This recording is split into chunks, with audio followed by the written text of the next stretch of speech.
Aujourd'hui, je vais vous parler d'un de mes sujets préférés, le contrôle moteur. Le contrôle moteur, principalement, c'est la façon dont on exécute un mouvement, que ce soit le squat, la course, ça peut être frapper une balle de golf, frapper une balle de baseball. Okay? Notre corps utilise un mouvement qui est déjà préprogrammé, okay? Qui se fait selon l'habilité la plus facile que notre corps se trouve à percevoir. Okay? La façon dont il perçoit, c'est la façon dont notre système sensoriel envoie le message à notre système central.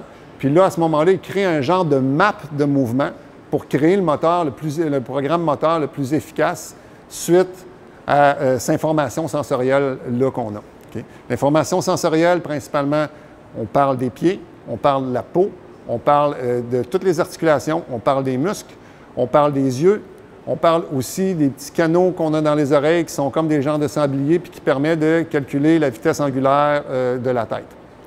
Tous ces signaux-là doivent dire principalement le même message pour être analysés au niveau central. Puis à ce moment-là, on crée un programme les plus efficaces.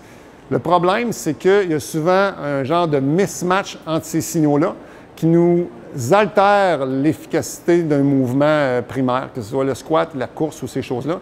Puis même si on essaye de réhabiliter la partie moteur, ça veut dire qu'on essaie de réhabiliter une articulation, qu'on essaie de réhabiliter un groupe de muscles, et on ne change pas la perception que notre corps a dans l'espace, le mauvais programme moteur va tout le temps être réutilisé. Fait que dans une capsule ultérieure, on va parler justement, on va venir un petit peu plus spécifique comment que ces récepteurs-là ont un effet sur notre contrôle moteur, puis comment qu'on peut changer cette perception-là.